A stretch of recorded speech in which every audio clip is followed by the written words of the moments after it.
सभी व्यूवर्स का, सभी दोस्तों का हमारे यूट्यूब चैनल में स्वागत है। सभी दोस्तों को हमारा नमस्कार। आज के इस वीडियो में हम जानेंगे कि ब्याज और मिश्रधन क्या होता है, इसको कैसे निकाला जाता है। काफ़ी लोगों को ब्याज और मिश्रधन निकालने में थोड़ी दिक्कत होती है, उसी उसी के लिए मैंने ये वीडियो बनाया है। तो आज हम जो है साधारण ब्याज निकालना सीखेंगे। और मेरा जो, जैसा कि आपने थंबनेल में देख पढ़ा होगा कि हम साधारण ब्याज जो है बिना सूत्र के निकालेंगे। जो जो जनरली जो सूत्र का उपयोग होता है उसको उसके बिना हम कैसे कैसे निकालेंगे करके। तो क्या होता है कि कई बार हमको जो है ना हमेशा सूत्र याद नहीं रहता ब्याज का, तो हमको ब्याज निकालने में दिक्कत होती है। तो इसलिए हम बिना सूत्र के साधारण ब्याज निकालेंगे। तो सबसे पहले जो है ब्याज निकालने से पहले हमको 3-4 चीज़ें जानना ज़रूरी है। और वो है जैसे कि ब्याज है, ब्याज के बाद जैसे मूलधन है, मूलधन के बाद ब्याज दर है, ब्याज दर के बाद जो मिश्रधन है। तो ये सब चीज़ क्या होती है ये हमको जानना ज़रूरी है। तो सबसे पहले हम क्या करेंगे कि सबसे हम पहले हम ब्याज किसे कहते हैं उसके बारे में जानेंगे। ब्याज क्या होता है कि जो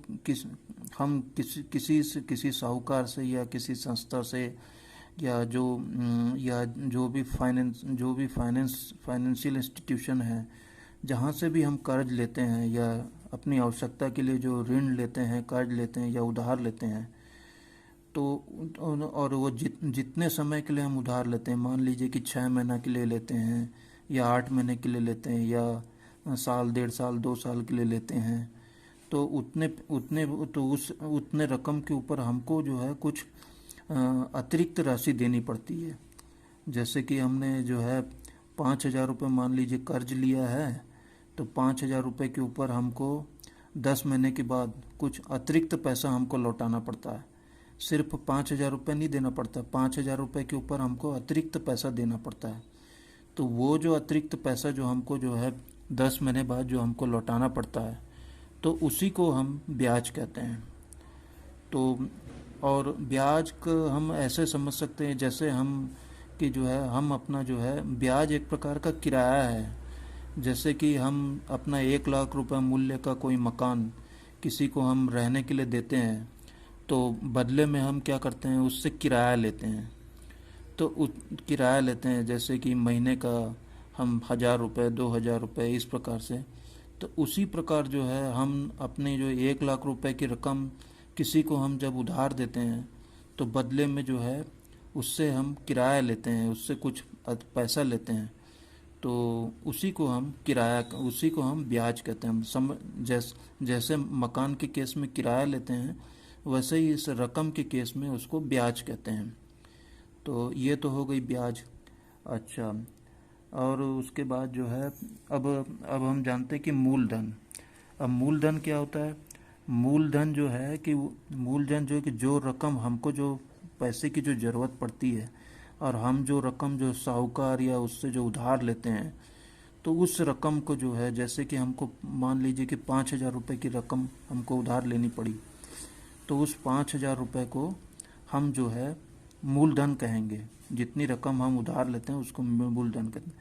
और उसके बाद जो होता है कि जो ब्याज दर इसमें बहुत इम्पोर्टेंट रोल अदा करता है। ब्याज दर का मतलब होता है कि जो साहूकार है या जो फाइनेंशियल इंस्टीट्यूशन है, जो लोन देने वाली जो संस्था है, वो एक हमारे से ब्याज लेने का एक हिसाब तय करती है कि भाई हम कर्जा जो है 5,000 रुपये दे, 5,000 रुपये हो चाहे 10,000 रुपये हो, चाहे कितना भी रुपये, तो उसके लिए उसके लिए एक ब्याज लेने का एक दर तय करती, एक हिसाब तय करती है। कि उनका हिसाब रहता है कि ये जो ब्याज दर होता है ये मासिक भी होता है और ये वार्षिक भी होता है। तो जैसे जो छोटे कर्जदाता हैं, जैसे कि जो है साहूकार है, और भी जो गांव शहर में जो छोटे लोन देने वाले हैं, तो वो क्या करते हैं, मासिक दर के हिसाब से कर्जा देते हैं। और जो बड़ी इंस्टीट्यूशन है जैसे बैंक है, फाइनेंशियल इंस्टीट्यूशन है, वो लोग फिर वार्षिक हिसाब से देते हैं। तो आज हम जो है इस वीडियो में हम मासिक हिसाब से जो जो छोटे मोटे जो जो कर्जदाता हैं, जो कि साहूकार है, महाजन हैं, तो इस टाइप के जो कर्जदाता हैं, तो उन उन वो कैसे ब्याज निकालते हैं उसका हम आज जानेंगे। आज मासिक वो लोग वो ये साहूकार ये मासिक हिसाब से कर्जा देते हैं, तो हम उसके बारे में आज जानेंगे। तो ये होती ब्याज दर। ये लोग जो ब्याज लेते हैं तो ये 3% लेते हैं। 3% का मतलब हुआ कि 100 में 3 रुपये लेंगे। 5% का मतलब हुआ कि 100 रुपये में 5 रुपये लेंगे। 10% का मतलब हुआ कि 100 रुपये में 10% लेंगे। तो आपको इसी हिसाब से ब्याज देना पड़ेगा। जैसे 100 रुपये में हमने आपको 100 रुपये में 5 रुपये आपको देना है, तो उसी हिसाब से आपको 5,000 का हर महीने ब्याज देना पड़ेगा, और उसके बाद फिर जितने टाइम का आपको ब्याज लेना वो देना पड़ेगा इस हिसाब से। और आखिरी में आ जाता है कि जैसे मिश्र धन। तो मिश्र धन क्या होता है? आखिरी में आ जाता है मिश्र धन। मिश्र धन का मतलब ये होता है कि हम जो साहूकार से जो पैसे लेते हैं, उधार या कर्ज लेते हैं, तो उसके और वो मान लीजिए कि हमने 8 महीने के लिए लिया, तो 8 महीने का उसका जितना ब्याज लगा, 5,000 रुपये के ऊपर जो ब्याज लगा, तो वो जो 5,000 और वो जो 5,000 और वो ब्याज की राशि, यानी कि जो मूलधन है और वो जो ब्याज, दोनों मिलाकर जो हम जो पैसा लौटाते हैं, तो उसको उसको कहते हैं मिश्र धन। तो मिश्र धन मतलब होता है कि मूलधन प्लस ब्याज। तो मूलधन और मूलधन के साथ ब्याज जोड़ के जो हम रकम 10 महीने बाद जो वापस लौटाएंगे, या जितने भी समय के लिए हमने कर्जा लिया उसको वापस लौटाएंगे, उसको हम मिश्र धन कहेंगे। तो चलिए अब हम आगे ब्याज की गणना करते हैं। एक उदाहरण से हम समझते हैं कि दूसरे तरीके से बिना फार्मूले के हम दूसरे जो है ब्याज की गणना करते हैं एक सवाल से। ब्याज की गणना करने से पहले सभी व्यूवर्स को और सभी दोस्तों से मेरा रिक्वेस्ट है कि आप अगर हमारा वीडियो पसंद आए तो प्लीज़ इस वीडियो को सब्सक्राइब कर देना, ताकि मुझे आगे का वीडियो बनाने की प्रोत्साहन और मोटिवेशन मिलता रहे। तो चलिए शुरू करते हैं। आज हम जो है ब्याज की जो गणना है, तो हम जो है ना बिना फार्मूले के करेंगे। सारे यूट्यूब वीडियो में जो है फार्मूला के साथ गणना करते हैं, लेकिन हम जो है आज जो है क्योंकि हम जो है बिना फार्मूले के ब्याज की गणना करेंगे। इसका कारण ये है कि जो है हर समय हमको सूत्र तो मालूम रहता नहीं है। तो अगर हम सूत्र हमको मालूम नहीं रहेगा, हमको याद नहीं रहा, तो हम तो ब्याज निकाल ही नहीं पाएंगे। तो हमको जो है ना बिना सूत्र के हम ब्याज की गणना करेंगे, और अंत में हम सूत्र से भी गणना करेंगे और देखेंगे कि दोनों तरीके से ब्याज बराबर आता है कि नहीं आता है। तो ये जो दूसरा तरीका है, इस तरीके से आप खाली ब्याज ही नहीं निकाल सकते, और भी दूसरी चीज़ निकाल सकते हैं। जैसे कि मान लो कि जैसे एक रेलगाड़ी जो है 70 किलोमीटर प्रति घंटे की रफ्तार से चलती है, तो 8 घंटे में वो कुल कितनी देर दूरी तय करेगी। या इसी का एक सवाल है कि जैसे एक रेलगाड़ी 70 किलोमीटर प्रति घंटे की रफ्तार से 560 किलोमीटर की दूरी कितने समय में तय करेगी। या ऐसा भी है कि भाई 10 आदमी मिलकर एक मकान बनाने में 10 आदमी को जो है 1 महीना लगता है। तो अगर हम आदमियों की संख्या बढ़ा दें, अगर हम 100 आदमी कर दें या 50 आदमी कर दें या 70 आदमी कर दें, तो उसी मकान को बनाने में हमें कितना दिन लगेगा। तो इस प्रकार से हम सारी चीज़ों का जो है, तो हम ये दूसरी विधि से कर सकते हैं। ये दूसरी विधि का जो नाम है, इसको हम जबकि तबकी वाला ये नाम है इस विधि का। और ये विधि जो है स्कूलों में जो है 4वीं 5वीं कक्षा में 6वीं कक्षा में सब सिखाई जाती है। ये कोई नया तरीका नहीं है, स्कूलों में सब सिखाया जाता है। लेकिन फिर भी जो है मैंने देखा कि भाई जो है इसको जो ये ब्याज निकालने वाला जो वीडियो बहुत लाखों की संख्या में लोग देखते हैं। 1 मिलियन, 2 मिलियन, 5 मिलियन, यानी कि 10 लाख, 20 लाख, 25 लाख।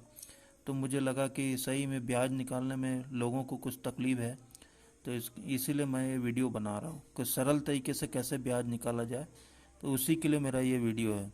तो चलिए शुरू करते हैं। अपन एक क्या करते हैं, एक उदाहरण लेते हैं। उस उदाहरण से हम पता करते हैं कि ब्याज कैसे निकाला जाता है। तो उदाहरण क्या है कि राम ने श्याम को 5,000 रुपये 3% मासिक ब्याज दर से 8 महीने के लिए कर्ज या उधार या ऋण दिया। तो श्याम को 8 महीने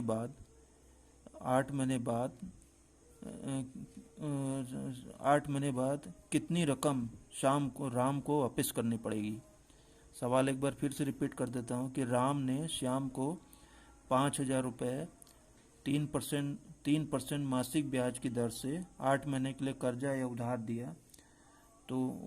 तो शाम को 8 महीने बाद कुल कितना रकम राम को वापस करना पड़ेगा, हमको निकालना है। तो चलिए अब इसका हम जो है हल निकालते हैं। तो जो दूसरी विधि में ऐसा है कि देखिए इसमें दिख रहा है कि इसमें मूलधन दिख रहा है 5,000 रुपया, ब्याज दर दिख रही है आपको 3% मासिक, समय दिख रहा है 8 माह, और मिश्र धन दिख रहा है। मिश्र धन हमको निकालना है। मिश्र धन मतलब वही ब्याज मिला के जो मूलधन जो होता है उसको मिश्र धन कहते हैं। अब इसमें हम देखते हैं कि जो कैसे निकालना है। इसमें लिखा है कि इसको पहले हम 5,000 रुपये का 1 महीने का ब्याज निकालेंगे, उसके बाद फिर हम 8 महीने का ब्याज निकालेंगे। तो इसमें कैसे लिखा है कि जबकि 100 रुपये की रकम के ऊपर राम 1 माह का ब्याज लेता है 3 रुपया। 100 रुपये की रकम के ऊपर 1 माह का ब्याज राम लेता है 3 रुपया।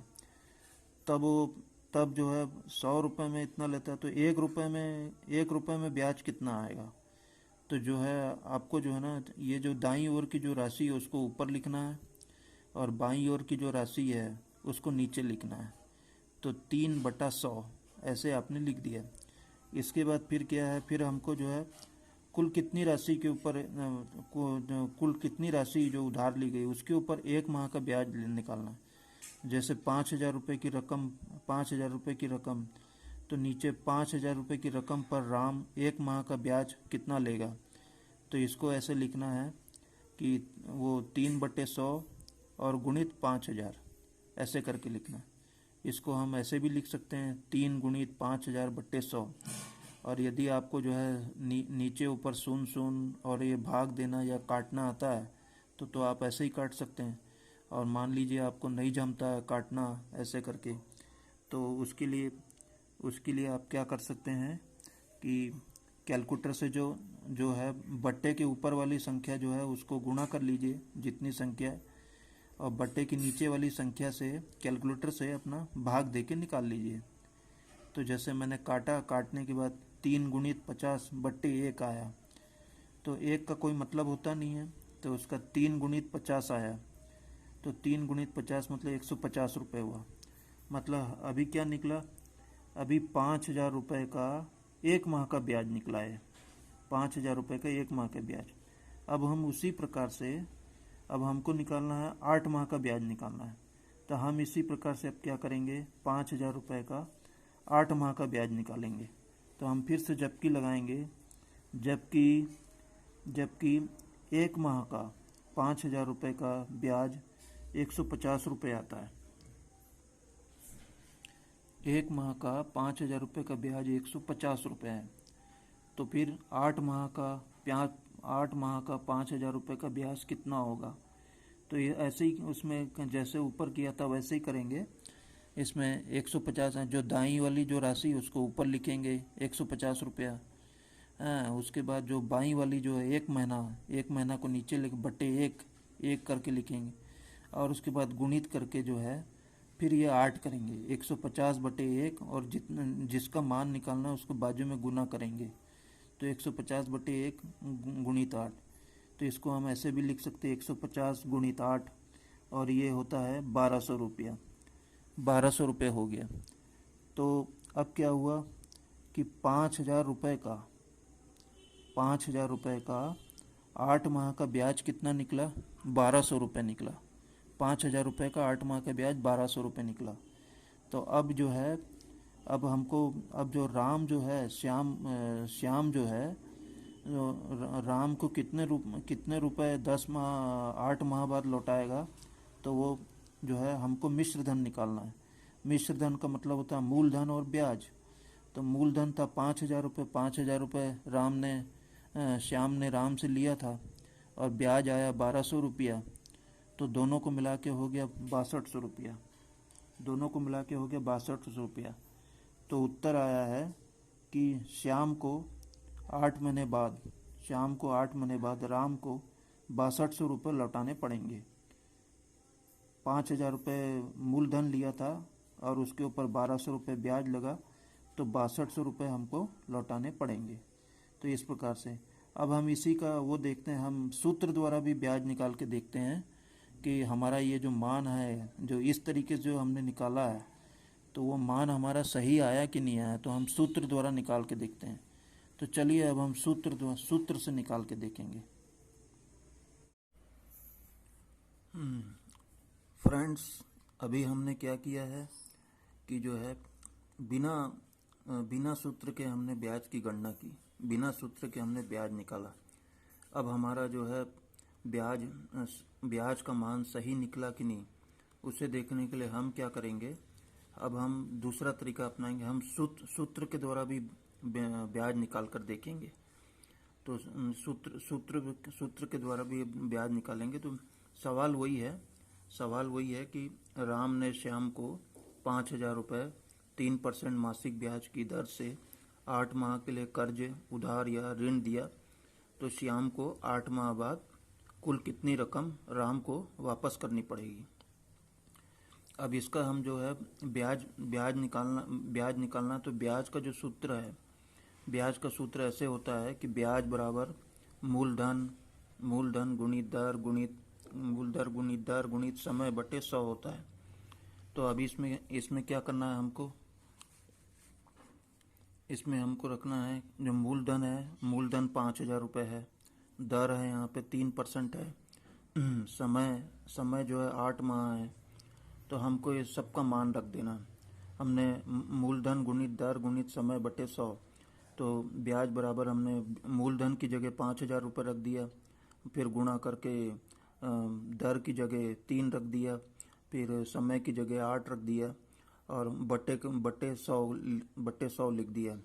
अब इसको जो है ऊपर नीचे हम जिसको काटना आता है तो वो अपना काट ले, और जैसे नहीं काटना आता है तो वो क्या कर सकता है कि जो बटे की जो ऊपर वाली जितनी संख्या है उसका आपस में गुणा कर ले, कैलकुलेटर से कर ले, कैलकुलेटर की सहायता ले ले और कैलकुलेटर की सहायता से गुना कर ले, और बट्टे की नीचे वाली जो संख्या है उससे ऊपर की संख्या को नीचे की संख्या से भाग दे दे, तो उससे वो आता। तो अब ये जो हमने जो इसका जो मान काटने के बाद ये आया 50 गुणित 3 गुणित 8 बटे 1 का कोई वो वैल्यू होता नहीं है। एक अगर आता है तो उसको हम ऐसे भी लिख सकते हैं जैसा हमने यहाँ पे दिखाया हुआ है। तो अब मान आया कि 50 गुणित 3 गुणित 8, तो जो है इसका मान हुआ, इसका गुणा करने पे मान आया 1,200 रुपया। मतलब हमने जो है सूत्र से भी मान निकाला तो उसका ब्याज जो है 1,200 रुपये आया। पहले तरीके से भी ब्याज 1,200 रुपये आ रहा था और इस तरीके सूत्र से निकालने के बाद भी 1,200 रुपये आया। तो अब मिश्र धन हुआ।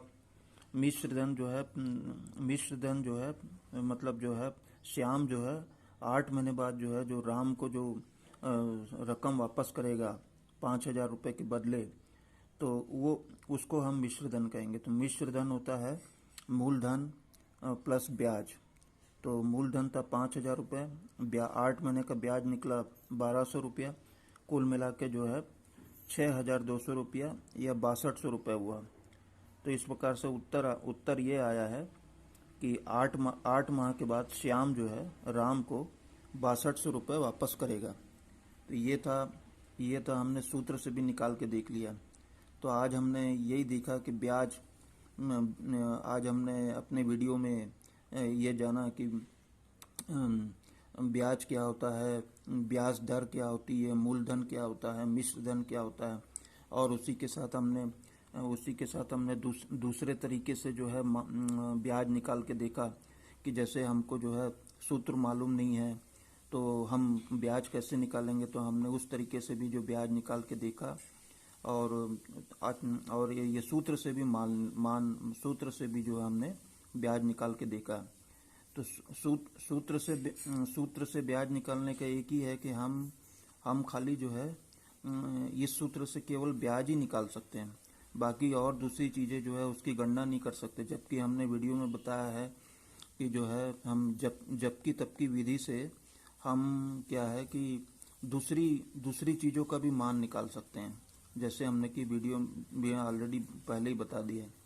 तो दूसरी विधि जो है जो है वो अन्य चीज़ों का मान निकालने के लिए भी ज़्यादा दूसरी विधि बहुत उपयोगी है।